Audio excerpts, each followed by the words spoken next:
tal como están? Quise poner por título la charla de hoy, Dios restituye. Dice Joel capítulo 2 versículos 25 y 26. Restituiré los años que comió la oruga, el saltón, el revoltón y la langosta. Mi gran ejército que envié contra ustedes, comerán hasta saciarse y van a alabar el nombre del Señor, el Dios de ustedes, el cual hizo maravillas con ustedes, y nunca más será mi pueblo avergonzado. Dios viene con restitución. ¿Qué significa la palabra restituir? Restituir es devolver una cosa a quien la tenía antes. Restituir es volver a poner esa cosa en el estado en el que estaba.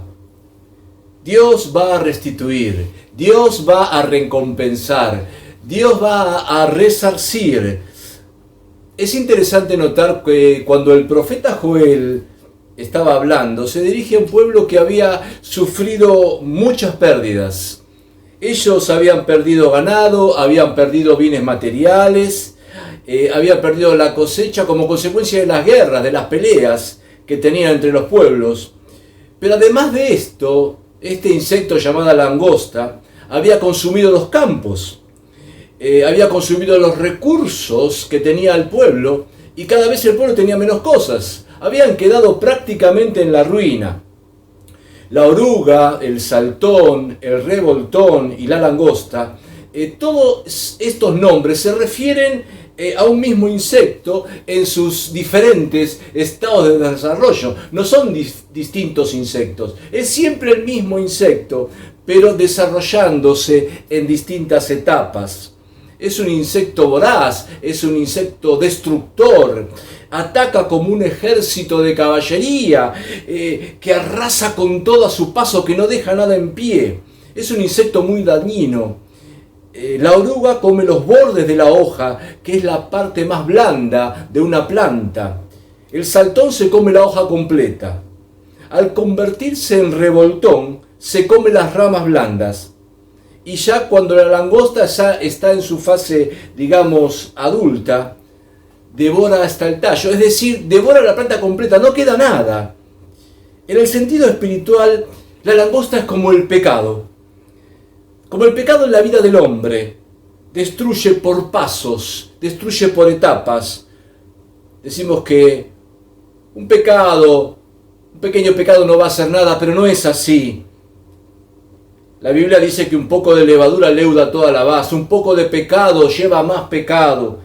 El pecado cometido conduce al deseo de más pecado.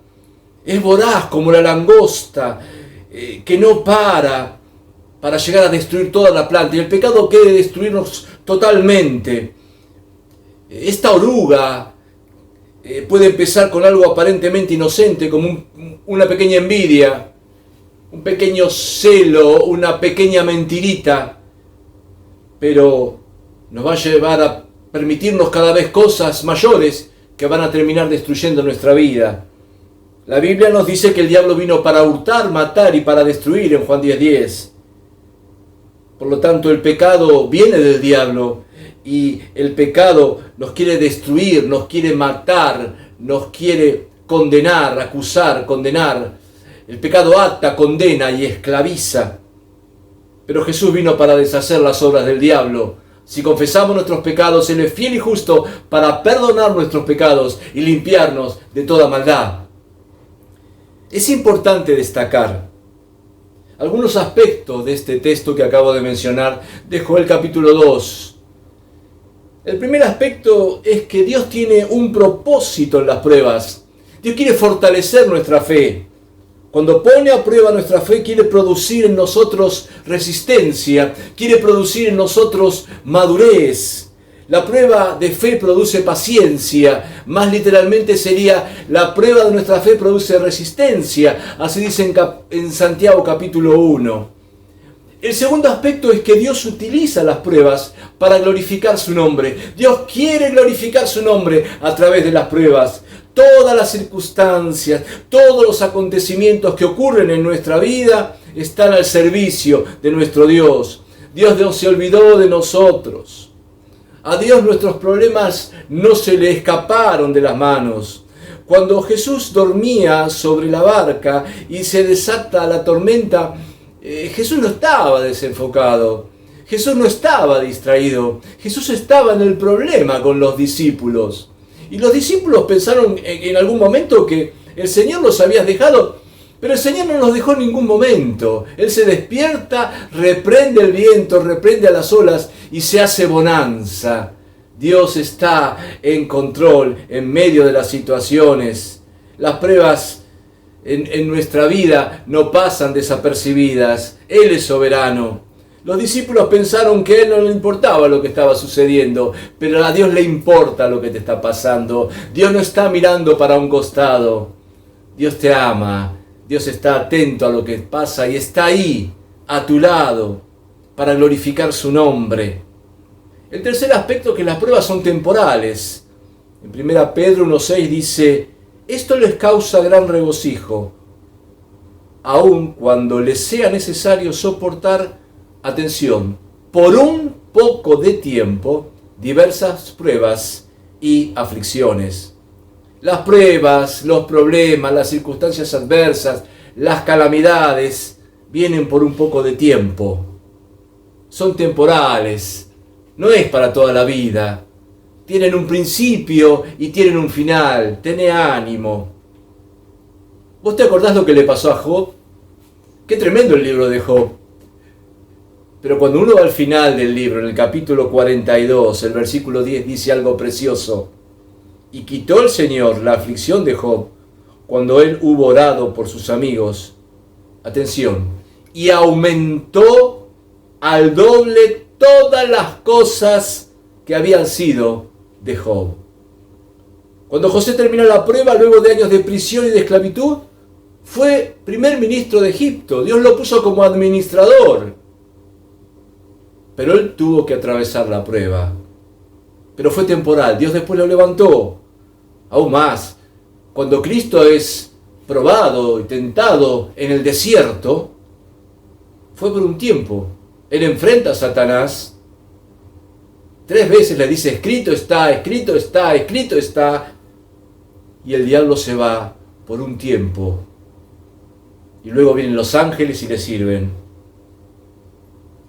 El cuarto aspecto es que este pasaje revela el amor de la persona de Dios hacia vos y hacia mí. Dios te ama. Dios te ama de una manera tremenda que no te puedes imaginar cómo te ama, cómo te quiere Dios, te abraza, te asiste, está en las pruebas contigo, no estás solo. Dios quiere mostrar su amor en estas pruebas, su ternura, su compasión, su abrazo precioso. Él quiere bendecirte. Cuando termina la prueba, siempre viene la bendición. No te desanimes. Dios restituye. Dios multiplica. Él va a restituir. Dice el Salmo 35.